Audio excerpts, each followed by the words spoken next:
The militia captain addressed the party. "That's 3 full sticks, well done.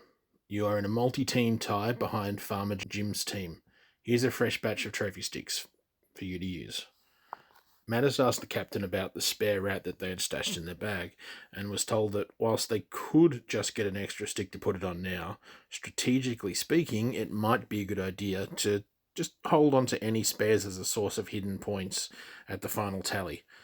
The theory was that if a team thought they were ahead, they might start to apply a little less effort to the task, thinking they had already won, allowing a smart team to overtake them at the last moment. Darren made a thoughtful expression and nodded like he appreciated the helpful tip. But he had a feeling that this was a directive that actually came from Lord Furion himself, and was part of a plan to help manufacture a certain final scorecard. He kept this thought to himself. There was a brief discussion between the team members, and a decision was reached that surely there'd be a few nice fat rats that they could grab for quick points near the granary. With all the stored grain, it was likely to be a veritable feast for the rats. Mattis, whilst agreeing that putting fast points on the board was a solid plan, stated that he also really liked to check out the fields as soon as possible. Some of the things he'd overheard at the tavern earlier, little snippets of conversations, and he'd heard some pretty crazy-sounding claims about the fields. Mattis hadn't personally seen anything when he passed them, as it was dark when he had arrived in the town with the cheese merchant. The cart's lantern really only illuminated the road ahead to avoid potholes, but it wasn't helpful for sightseeing at all.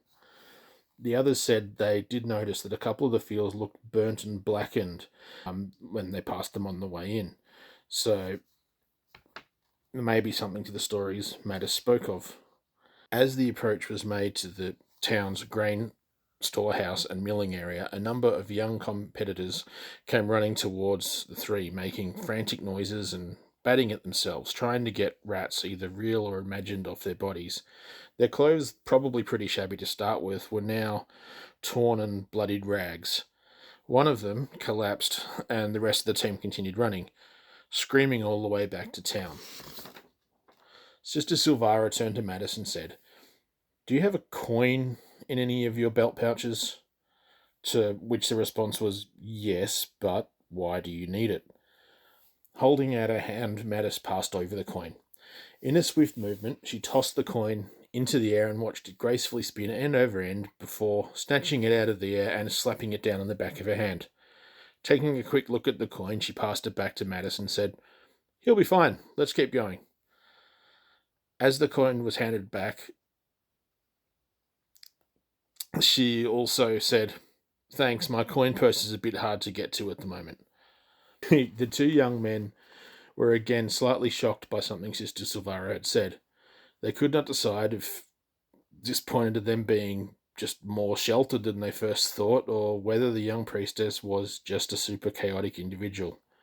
All they could do was shrug and follow her lead in the matter as they continued to their destination. After a few minutes of walking, suddenly the three were assaulted by a biting, scratching wave of fur that threatened to wash over them, a huge swarm of rats that acted more like a single entity than numerous individual creatures. Since the fight was more of a swarm situation, it was almost better not to try and fight them as individual rats, but just treat it as a mass, as a big single target to chip away at. There was no real way of avoiding being bitten and scratched. Darren and Sister Silvara were having some success at batting rats away with their shields.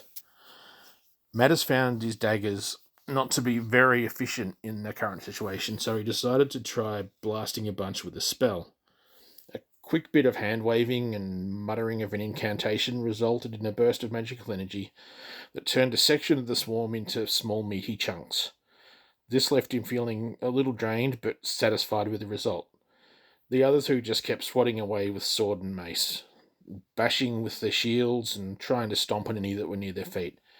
Eventually enough damage was inflicted that the swarm scattered, with the rats running off in all directions. They found enough dead rats and bits of dead rats to fill up their trophy sticks and headed back to hand in their hall.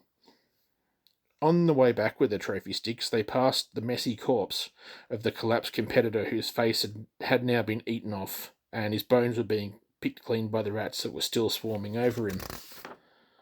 Upon seeing this, Sister Silvara said, "It looks like today I've learned an important life lesson about making choices." She turned to the corpse and said, "Sorry, buddy, the coin was wrong this time." When the party returned with their trophy sticks, there was a smell of delicious cooked meat coming from somewhere nearby, indicating that the preparations for the feast were well underway. The party handed in their trophy sticks and were given a score update after a quick tabulation. The captain handed over more trophy sticks and said, "Here are your fresh trophy sticks." The militia captain then announced, for the benefit of the onlookers, and that is Farmer Jim's team now with quite a large lead. The pink tabard team is currently tied for points with Lord Furian's team. The fresh trophy sticks, however, were not as fresh this time. They were slightly warm to the touch and had small chunks of cooked meat stuck to them. This was a pretty big hint as to why some of the villagers murmured that they thought these iron sticks looked very familiar when they were held up during the briefing. The 3 team members in the pink tabards arrived at an area where there were several fields. At the same time, one of the nobles and his team also arrived. The party recognised the man as Lord Furian, the one that had approved of the competition that the council had concocted. He and his men were competing on foot. They had switched out their shining plate armour for well-constructed, plain, light armour. He waved the party over and addressed them. "Greetings, good citizens. I trust you are enjoying this event. I personally find it a refreshing change from the jousting and foot combat that's the usual fare when someone puts a tourney on. It seems we are the only 2 teams here at this point in time, and there are 2 fields over yonder past the burnt ones. It looks like we have the choice of grapevines or root vegetable fields. Choose one, and we will take the other. It seems there is no shortage of rats in these parts. Happy hunting." After a brief discussion about the options, the pink tabard party elected to take the root vegetable field, as it was felt that the trestles that the vines were tied to would limit mobility. Furian and his men headed to the other field with the grapevines in it. This was the shorter walk of the 2 options. Darren and Lord Furian did a fine job of pretending not to know each other all through this exchange, and neither his team nor Lord Furian's team showed any trace of suspicion as they went their separate ways. The party crossed a blackened field en route to their selected field and noticed a complete lack of sound apart from the unexpected sound of hobnails on cobblestones. There was no ambient bird sound, and the ground had absolutely no give to it. This warranted a closer inspection. The ground appeared to be almost like a solid sheet of dirty black glass, like the field had been liquefied and then re-solidified later. Giving it a good whack with a sword pommel or a mace had no effect on the surface. Mattis interjected, "Some of the crazier talk in the tavern about the fields makes sense now. This could very well be the result of dragonfire. There is more going on in this town than just a rat problem." Once at the root vegetable field, the party saw that it was neatly ploughed. Along the raised rows were some bits of green vegetation sticking out. However, it was looking a bit sparse, and there were rats swarming all over the field, fighting over what bits of vegetation were left intact. Judging from the trophy sticks that Furian's men now carried out of their field, the rats there were large, and the trestles were not the obstacle the party had feared them to be. It appeared that they had made a poor choice. The party was now in the middle of another swarm fight, exactly like the one at the granary. The upside of this was that the 3 of them now knew exactly what to do. They were far more efficient this time around, taking somewhat less damage from the angry fur wave by virtue of finishing faster. Rather than using up another spell, Matt has decided to follow Sister Silvara's blunt force example this time, and just pulled up a heavy wooden stake from the field and haphazardly bashed away at the rats with it. The party returned to the staging area for their 3rd hand-in. The militia captain gave the crowd an update. Currently, there is a 3-way tie for first place. Farmer Jim's team, Pink Tabard team, and Lord Furian's team. There was nothing of note about the replacement trophy sticks this time. Last time's mistakes were avoided. Approaching the picturesque spring area that gave the town its name, Many small rats scattered in all directions. It seemed it was probably not worthwhile trying to chase them down individually to add to trophy sticks. Running water could be heard as it squirted out of a natural spring in the side of a cliff face and was caught in an artistically carved well/basin where the villagers collected their water in a bucket in times past. More recently added were an ingenious, if less pretty, series of stone-lined irrigation channels that, through the manipulation of an array of taps and levers, could direct water towards the various fields, or if left in their default configuration, uh, they diverted water to the fountain in the town square. There was a path nearby that led to the forested area above the spring that was mentioned in the briefing.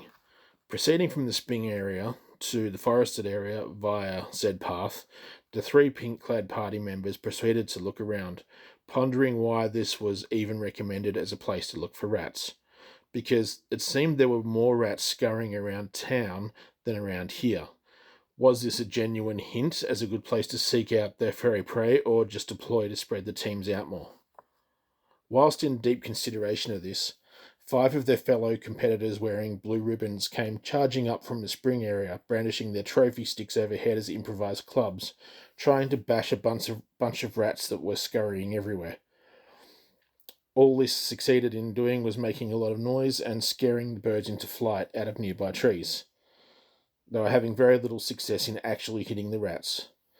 These silly-looking fellows just confirmed the earlier decision about chasing rats being futile. Further observation of the rats, however, led to the discovery that the choice of path was not in fact as random as it would first appear, with most of them eventually heading for a slightly thinner area of scrub. The party headed there and discovered that they could easily push through into another clearing. There was a singular feature that dominated the clearing, a large mound of dirt covered in multiple small rat holes that the rats were escaping down. There was no way the party could follow the rats into their holes. Fortunately, they also spotted a small cave mouth nearby and decided to inspect that instead. Entering the cave was an assault on the senses. It smelled horrible inside. There were small piles of bones scattered everywhere. These looked to belong mostly to small animals. Some still had strips of rotting meat attached. Face down in the middle of the cave floor was a half-eaten, small humanoid creature's corpse, which looked to be some sort of goblin. Somehow, still clutching a small wooden shield and a short spear. The spear had a half-eaten corpse of a giant rat impaled on it. The goblin had gone down fighting. The spear's point had rusted a bit from the rat's blood, and the shaft looked intact, but was very dirty. The shield was a little chewed up around the edges, however, both items looked to be salvageable, with a good clean and some minor repairs. There was also treasure scattered around this cave. Small glints of light reflected off many silver mirrors scattered on the floor. This also happened to be, currently, the lair of 6 giant rats that would have to be dealt with first before any looting could occur. Due to being outnumbered 2 to 1 by the larger rats, it was time to start working on fighting as a cohesive group. A quick and dirty formation was put in place. Darren took point, with Sister Silvara being a large step behind him, allowing her to either step forward to heal as required or step around Darren to strike from unexpected angles.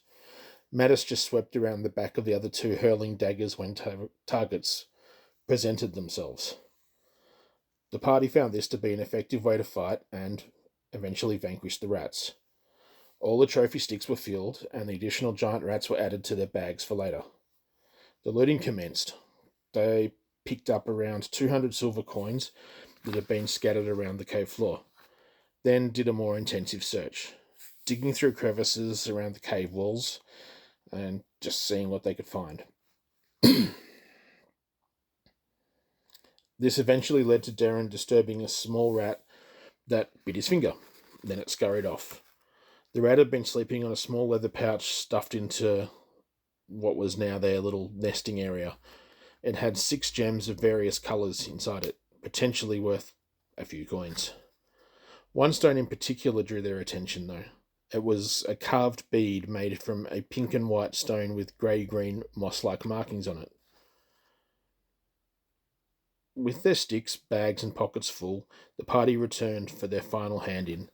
The officials then inquired if anyone had any additional rats stashed in their bags that could go on sticks before they finished their tabulations, as the bell was about to be rung to indicate that the allotted time for the event had elapsed.